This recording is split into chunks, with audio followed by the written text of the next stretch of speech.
Un cordial saludo para toda la comunidad donadista. Mi nombre es Harold Rodríguez, estudiante de Ingeniería en Telecomunicaciones de la Universidad Nacional Abierta y a Distancia. En este espacio explicaré el ejercicio número 1 de la tarea 3 de Física General, el cual se trata sobre ecuaciones de un movimiento en un sistema dinámico.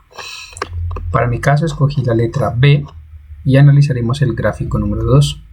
El enunciado del ejercicio nos dice: una motocicleta de masa M de 586 kilogramos. Para mi caso nos pedía reemplazar una letra por los últimos dos dígitos de la cédula. En mi caso es 86, entonces nos quedó la masa de 586 kilogramos. Esta motocicleta de esta masa se mueve en línea recta y experimenta diferentes etapas de movimiento, la cual está representada pues con esta gráfica de velocidad en función del tiempo, en unos intervalos determinados de 0 a 4 segundos, de 4 a 6 segundos, de 6 a 10 segundos y de 10 a 12 segundos.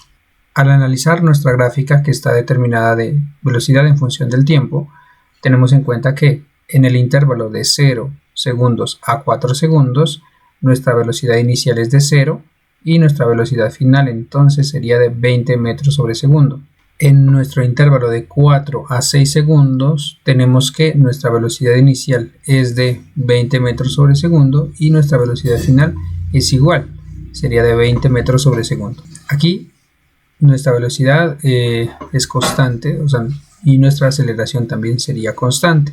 En el primer intervalo tenemos en cuenta que el movimiento va hacia arriba, por lo cual hay una aceleración positiva, una aceleración en aumento. Nuestro tercer intervalo está determinado de 6 segundos a 10 segundos. Nuestra velocidad inicial es de 20 metros sobre segundo, teniendo en cuenta esta coordenada, y velocidad final sería de 50 metros sobre segundo. Teniendo en cuenta también aquí que el movimiento va hacia arriba, entonces también habría una aceleración en aumento, es decir, una aceleración positiva. Y en nuestro último intervalo es de 10 segundos a 12 segundos y nuestra velocidad inicial sería entonces de 50 metros sobre segundo y nuestra velocidad final sería de 0 metros sobre segundo. Por lo tanto, aquí tenemos en cuenta que como va hacia abajo, entonces hay una desaceleración o una aceleración negativa, la velocidad va disminuyendo, no hay aceleración como tal. Para analizar esta gráfica nos basamos en la segunda ley de Newton, la cual establece que la aceleración de un objeto es directamente proporcional a la fuerza neta que actúa sobre él e inversamente proporcional a su masa. La fórmula es de la fuerza neta es igual a masa por aceleración, y tenemos entonces en cuenta nuestra fuerza neta es la suma de todas las fuerzas que actúan sobre el objeto, en este caso la motocicleta. La aceleración está determinada por el cambio de velocidad de un objeto respecto al tiempo, que es el análisis que ya realizamos hace un momento, y la masa es la cantidad de materia como tal del objeto, es el peso en sí del objeto. El ejercicio nos pide que resolvamos 7 preguntas, que contestemos a 7 preguntas. La primera nos dice que identifiquemos los intervalos en los cuales la motocicleta acelera, se mantiene a velocidad constante y cuando desacelera. Para identificar los intervalos utilizamos la segunda ley de Newton y la fórmula de la fuerza neta, que es la masa por la aceleración. Entonces tenemos que, como ya lo dijimos, en el intervalo de 0 a 4 segundos tenemos esta velocidad, de 4 a 6 segundos tenemos esta velocidad, en el intervalo 3 tenemos esta velocidad y en el intervalo 4 tenemos esta velocidad. Y lo representamos acá en esta tablita, que esta tablita resume lo que ya mencionamos hace un momento, que en el intervalo de 0 a 4 la velocidad va hacia arriba, el movimiento va hacia arriba, por lo tanto hay una aceleración positiva. En el intervalo de 4 a 6 no hay aceleración como tal, por lo que hay una velocidad constante, entonces se mueve en línea recta, por lo tanto no hay aceleración. En el intervalo 3 va hacia arriba nuevamente, entonces hay una aceleración positiva, es decir, una aceleración en aumento.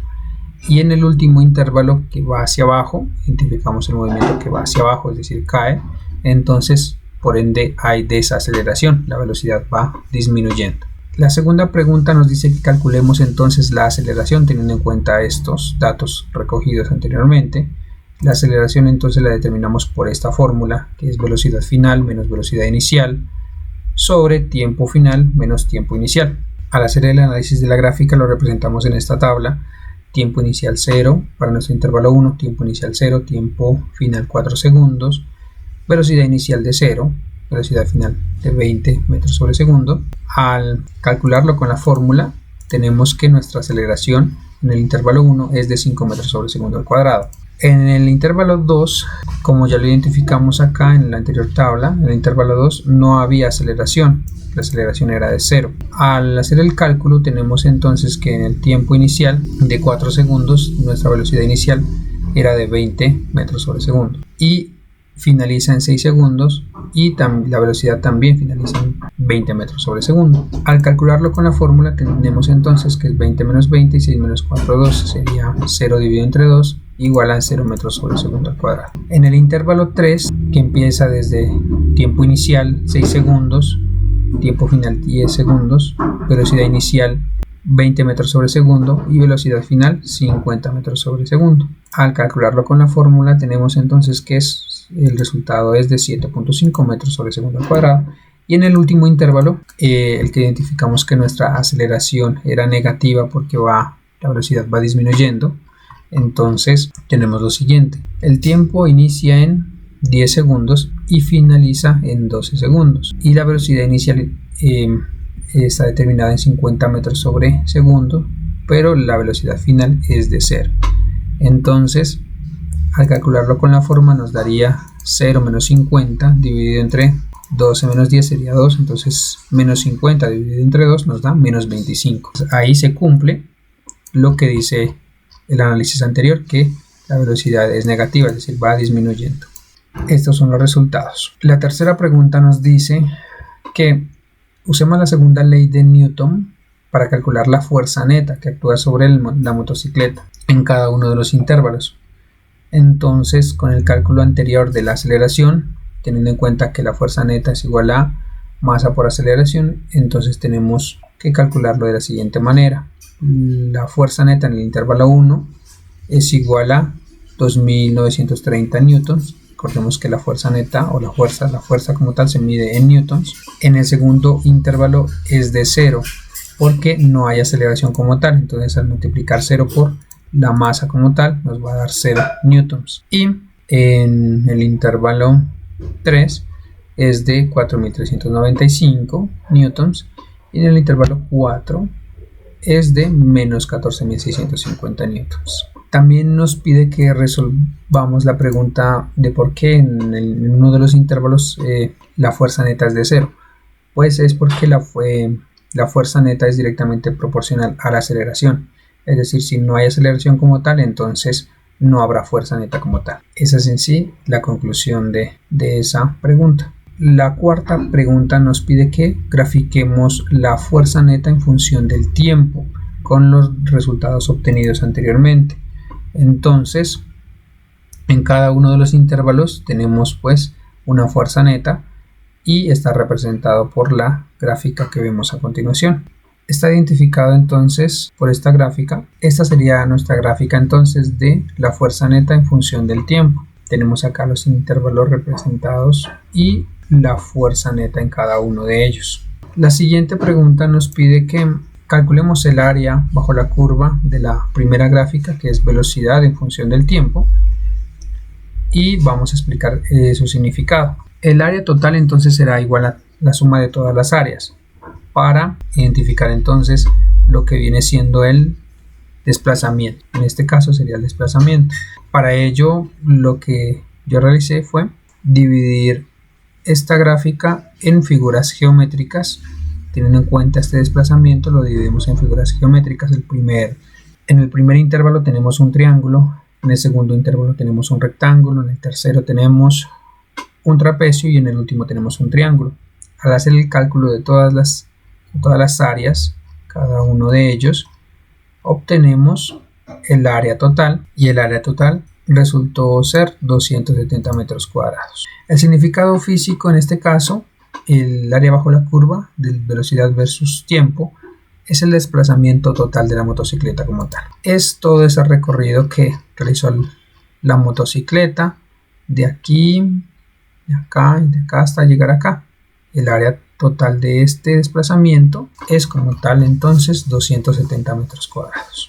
La siguiente pregunta nos pide que grafiquemos entonces el área bajo la curva de la fuerza neta en función del tiempo. Esta es nuestra gráfica de la fuerza neta en función del tiempo. La siguiente pregunta nos pide entonces que calculemos el área bajo la curva de la fuerza neta en función del tiempo, por lo cual entonces tenemos que el área total de esta gráfica también la representamos por, la dividí en rectángulos para poder hacer los cálculos, cada uno de los cálculos. Entonces los cálculos necesarios para calcular el área de la gráfica de la fuerza neta en función del tiempo tenemos que está representada por esta fórmula. El área total de la fuerza neta en función del tiempo resulta que es el impulso, está representado por la letra J. Al hacer cada uno de los cálculos, cada uno de los intervalos, esta área, al sumar todas estas áreas, nos da 0, por lo cual es congruente con nuestra gráfica anterior, con el área total del desplazamiento, o es congruente con en nuestra gráfica inicial, donde nos dice que nuestra velocidad inicial es de 0 y nuestra velocidad final es de 0 también. El significado físico entonces en este caso nos dice que es según el teorema del impulso del momento. Eso significa que si cambió la velocidad inicial, o en este caso la fuerza inicial con la fuerza final como tal, si hubo algún cambio. En este caso vemos que no hay ningún cambio, tanto en el momento inicial como en el momento final no hay ningún cambio, por lo cual entonces es de 0 en este caso. Eso sería todo. Muchas gracias por su atención. Hasta una próxima oportunidad.